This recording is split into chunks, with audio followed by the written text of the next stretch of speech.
Coach, so far, kumusta yung preparations for the coming season? Yeah, doing well. I don't think we showed it today. First game with our rookies and our free agents, but okay naman. I think what's really nice is the last 2 weeks. No, the practice has been competitive. Players are engaged.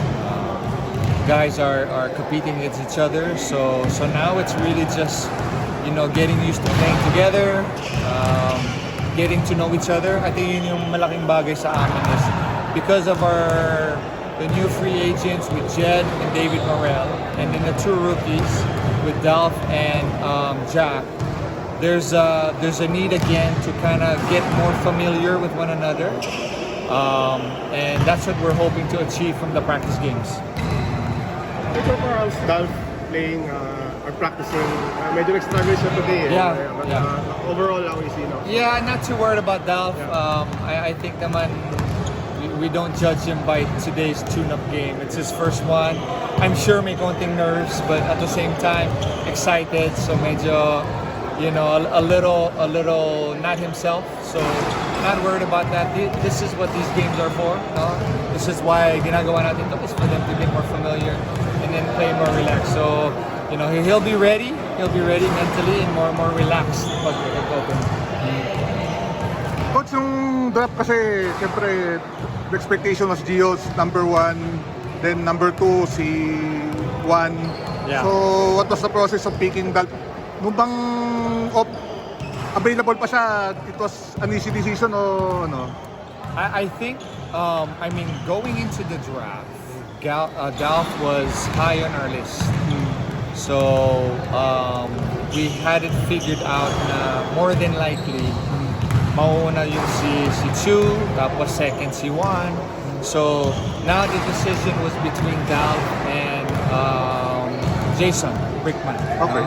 So, we were choosing between those two. Sila yung top 2 namin.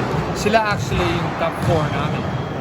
So when he was available, just talking to the coaches, seeing the what we need in our team, we felt like Dolph was a little bit more of a better fit. That's why we went his way. But we know naman, regardless if it was Brickman or Manopio, it's you're win-win. So it was really just a coach's decision to choose Dolph. Coach, you now have top three picks in the previous draft. Yeah. How excited are you na sila magsasama-sama? Yeah, I'm very excited. So, obviously wala si Cedric na yun. He hurt his shoulder kasi nasa Davao kami.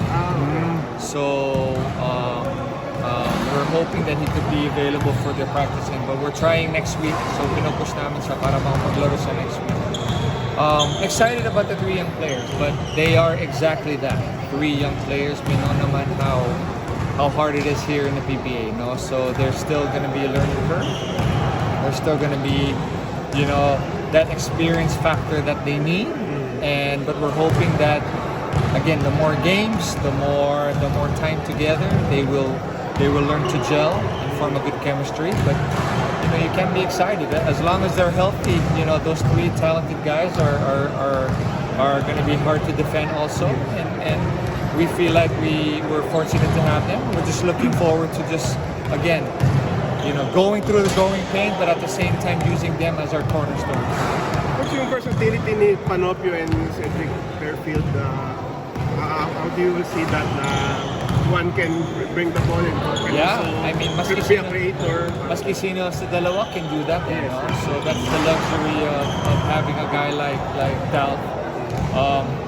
He can bring the ball down. Sanay siya to play the 1, and then he has the skills to be a 2.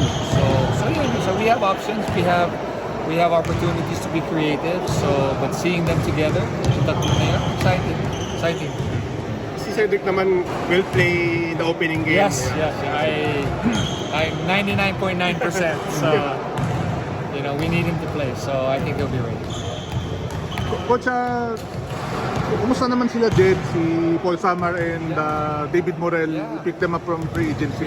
Those are 3 guys that we were happy in acquiring kasi Paul gives you that stability. You know, stable si Paul. Eh. So with his experience, he's also that leader that we need. You know, off the court. So acquiring Paul was very. You know, we were lucky to have. We're lucky to have him. So what we saw with Jed and Morel is David is they have that experience already. So they played with good teams, championship level teams.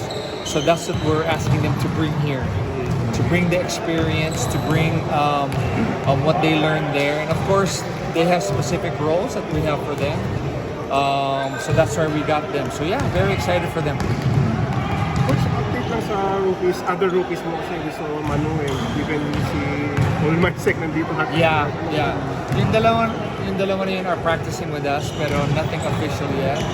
I'm not sure we have the room to sign them, but we'll see to what extent. But because you said rookie, we're excited about yung dalawang small bigs namin. So Simon Sandagon, and then the other one is James Una.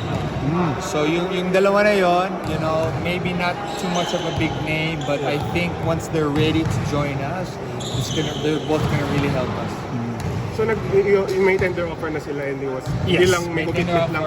commitment sa MPBL. Pag natapos na yun, then they'll join us. But they've reported na rin kahit They paano. have, yeah. Pag may time sila, nag-ensayo sila sa amin. So. Coach, si John Perriol, is he now part of the coaching staff? We're working on it. Not official yet, but the last 3 weeks, John has been responsible for our bigs. So siya yung big men coach namin na kailangan namin. So, you know, bringing him on board is really crucial for the development of our bigs. So that's why he's here, but not official as of today, but we're hoping soon baka maging official siya.